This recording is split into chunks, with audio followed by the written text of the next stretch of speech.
Welcome to the Deep Dive. We're your shortcut to getting informed without, all the usual overload. Today, we're really getting into something critical for pretty much any organization: energy management and efficiency. It hits everything, doesn't it? Costs, environment, the actual bottom line. So, for our journey today, we've got a couple of really interesting sources. First up, an ISO 50001.20 audit checklist and report guide. Sounds official. And it is. It's basically the rule book, the blueprint for how companies are supposed to manage energy. And then, this is the good part, we get a peek behind the curtain with a sample internal audit reports from a real company, EnerSave Industrial Solutions. So we see the theory and then the practice.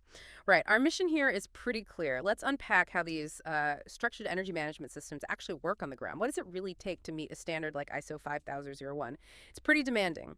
And crucially, what happens when a company does well or maybe falls short? That EnerSafe report should tell us a lot. Yeah, get ready for some, I think, surprising stuff. Like how an old policy just sitting there can actually cause real problems, or how installing brand new efficient gear might kind of paradoxically mess up your energy goals if you're not careful. And something maybe overlooked: how much employee awareness, just people knowing their role, really matters for energy performance. Okay, so let's start with the standard itself. ISO 50001.2019. It's the international standard for energy management systems, ENMS for short. Its core purpose: pretty straightforward, actually. It's designed to help organizations systematically improve their energy performance. And we're not just talking about, remembering to turn off the lights. It's about embedding actual processes to continually boost efficiency, manage energy use better, reduce consumption. Think of it like a playbook for getting better and better with energy over time. A playbook, I like that. So it's systematic. But okay, let's say you're an organization listening to this, maybe just starting out or maybe trying to improve. How does this standard, this ISO 50001, guide you in actually building the system according to what the auditors are looking for in that checklist? Right. Well, it really pushes you to start by understanding your own situation, your environment. That audit checklist and report guide really emphasizes this foundational stage. Clause 4.1, for example, is about the context of the organization. It basically asks, what internal issues, what external issues could possibly impact your energy management? And this isn't just, ticking a box. It forces you to think about market shifts, new tech, regulations, even your company culture, anything affecting your energy footprint. Evidence for this. Things like a good context analysis, maybe a SWOT or PESTLE, something concrete. And closely tied to that is Clause 4.2, identifying your interested parties. Who cares about your energy performance? Stakeholders, regulators, employees, customers. What do they need or expect? You typically show something like a stakeholder register for that. And really, traditionally, Clause 4.3 is about defining the scope of your EMS. What exactly are you managing? Is it this building, the whole campus, specific production lines? You need a clear scope statement. Otherwise, you're kind of lost, right? Okay, so setting the stage, figuring out who's involved, drawing the lines around what you manage makes sense. But none of this really works without real commitment, does it? What about leadership? Is this just something pushed down from the top? Not just pushed down, no, but leadership buy-in is absolutely critical. The standard is very clear on this. Clause 5.1 is literally called leadership and commitment. It lists for real evidence that top management is actively involved, leading the charge. We're talking about things auditors check, like are energy topics discussed in top meetings?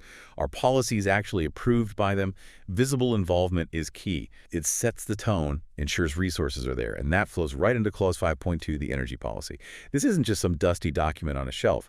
It should be the organization's guiding star for energy decisions. It needs to be properly established, kept up to date, and really communicates so everyone knows about it. The policy document itself is the main evidence, naturally. Right. Okay. So you lay the groundwork, get leadership on board, you have this policy. But how do you actually know if it's working? How do organizations track if they're doing well? Energy use is complex. Yeah, that's where the measurement and tracking parts come in, and they are absolutely core to the whole system. The audit guide is very specific. Clause 6.2 covers the energy review. This is kind of the bedrock of understanding your performance. It's where you identify your significant energy uses, your SEUs, they call them the big energy hogs, and where you spot chances to improve. An auditor wants to see a proper energy review report, that list of SEUs. It's about really knowing where the energy is going. Then, building right on that, you establish energy performance indicators, or NPIs, that's Clause 6.3, and you also establish an energy baseline, the ENB, under Clause 6.4. Think of NPIs as your dashboard metrics, what you track regularly. And the E&B, that's your starting line, your historical reference point. You absolutely cannot tell if you've improved if you don't know where you started from, right? Evidence here is things like KPI trackers, energy dashboards, records showing how you calculated that baseline. Got it. So it's not just wishful thinking about goals. It's having that clear starting point, that E and B, and then the NNPIs to measure against it constantly. Okay. But, a system, no matter how well designed, relies on people. How do the people within the organization fit into this whole E&MS picture? Oh, people are absolutely critical, probably the most critical variable and sometimes underestimated. ISO 5001 hits this directly. Clause 7.2 is on competence. Are the people in energy-related roles actually competent to do them? This means training, understanding responsibilities. Auditors check training records, maybe a competency matrix, and then maybe even broader, Clause 7.3 is about awareness. Do all employees get how their day-to-day actions affect energy use? Are they switching things off, reporting leaks, using equipment efficiently? Awareness programs, posters, emails, training, it all matters. Honestly, without engaged people, even the smartest system could just underperform. That really raises the key question then. We know the requirements from the guide, the checklist, but how does this all actually play out? In the real world, when a company like EnerSafe faces an audit, it's one thing on paper, another in practice. Right, and that brings us perfectly to our second source, the Sample Internal Audit Report for EnerSafe Industrial Solutions. Yeah. Let's get specific. This audit happened July 28th, 2025. Location, Muscat, Oman. The lead auditor was A. Remen, and it covered, importantly, the entire ENMS scope, all their sites. So a comprehensive look. So what did Mr. Raymond find? What did this audit really uncover about EnerSafe's energy journey? Let's maybe start with where they ran into some trouble. Okay, yeah, the key findings summary in that report is quite revealing. It highlighted a couple of significant nonconformities. The first one, under Clause 5.2, remembered the energy policy. Well, EnerSafe's policy was flagged. Why? It had not been reviewed for the past 2 years. And the standard is explicit. Top management needs to review it annually. 2 years, wow. That feels like more than just forgetting a meeting. That seems like a pretty significant lapse for something so foundational. It really is. An outdated policy means your whole energy strategy might be based on old news. You could be missing out on new tech, ignoring new rules, or maybe your own operations have changed drastically. It's like, as you said, using an old map. Yeah, exactly. So what was the fix? Well, the documented root cause was simple. Missed review schedule. Maybe it fell through the cracks. The corrective action was clear. Policy review and update with a deadline of August 15, 2025, and the QHSE head was responsible for making it happen. Straightforward fix, but highlights how basics can slip. Then there was another major nonconformity. This one under Clause 6.3 related to the NNPIs, those performance indicators we talked about. The finding was that the NNPIs were not updated post-installation of new boiler. Ah, okay, that's interesting. Because you'd think installing a new, presumably more efficient boiler is a good thing for energy management. But if you don't update your metrics, how do you actually prove it worked? How do you quantify the savings from that investment? Precisely. You've hit the nail on the head. You might feel like you're saving energy, but without updating your NNPIs, you have no hard data. How do you justify that spend? How do you know if it met expectations? How do you baseline future improvements? You're flying blind. Right. It undermines the whole point of tracking. Exactly. So the root cause identified was failure to revise after new equipment, a process breakdown, and the corrective action. Recalculate NNPIs due August 20, 2025, task assigned to the energy officer.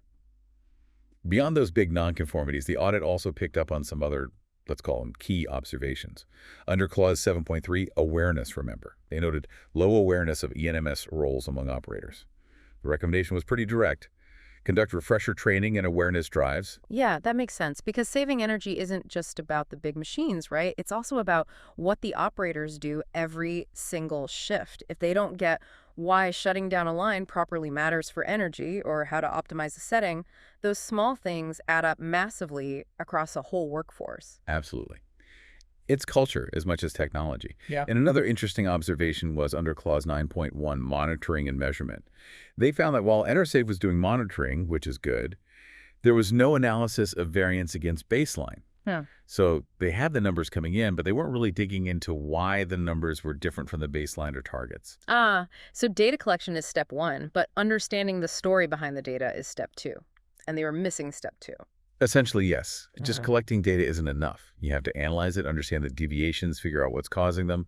Otherwise, it's just dot noise. So yeah, it's really clear it's not just about having the documents and the meters. It's about actively using the information, the policies, and making sure everyone's truly aware and involved. But you mentioned nonconformities and observations. It wasn't all negative for EnerSave, was it? The report must have found some good things too. Oh, absolutely. It's important to get a balanced picture. The audit report explicitly listed compliant areas, showing where their system was working well.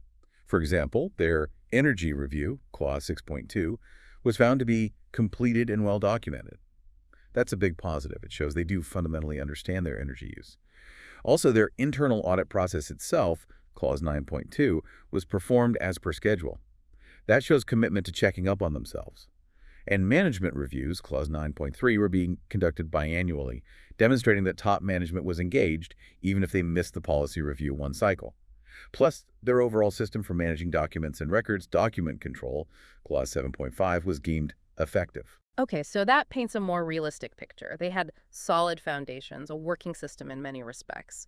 But like any real-world system, there were specific areas that needed, some fine-tuning and definite corrective action. It wasn't broken, just needed fixes. Exactly. It shows the ENMS was fundamentally in place, but the audit process successfully identified specific weaknesses needing attention. It's how continuous improvement is supposed to work. And the audit didn't just stop at identifying problems or confirming good practices. It also offered recommendations for improvement. These go beyond just fixing nonconformities. They suggested things like implementing real-time energy monitoring tools with automated reporting that would directly tackle that lack of variance analysis we discussed, get insights faster. Another recommendation was to include energy performance metrics in departmental KPIs. Ah, so making energy saving part of people's or departments' actual performance goals. That sounds powerful. Very powerful. It integrates energy management right into day-to-day responsibilities and accountability. And they also suggested developing a digital awareness module for employee training, probably a more engaging and consistent way to boost that operator awareness. So if we step back and look at the big picture here, these recommendations aren't just about patching holes. They seem designed to push EnerSave beyond just meeting the minimum standard towards true continuous improvement, embedding this stuff deeper. That's exactly the point. They encourage leveraging technology better, integrating energy into the core business culture via KPIs, and improving how they engage their people. It really demonstrates that energy management, especially through a framework like ISO 5001, isn't a one-off project. It's an ongoing cycle.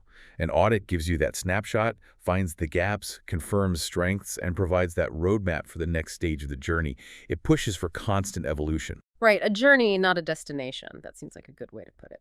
So we've really walked through the nuts and bolts of the ISO 5001 audit process and then seen it come alive, warts and all, with that EnerSave report.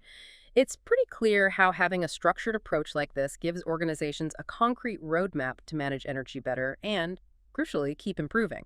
Definitely.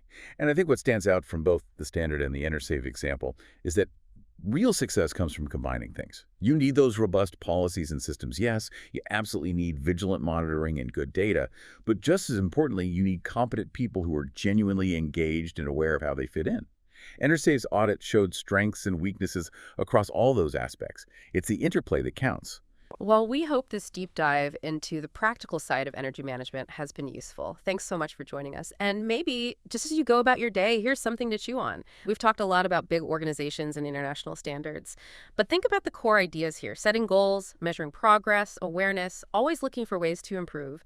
In a world that's increasingly pushing for sustainability, for efficiency, how would these principles apply beyond the factory floor to smaller businesses? Maybe even, in our own homes, our own daily lives. Where are those hidden opportunities for efficiency and impact waiting to be found?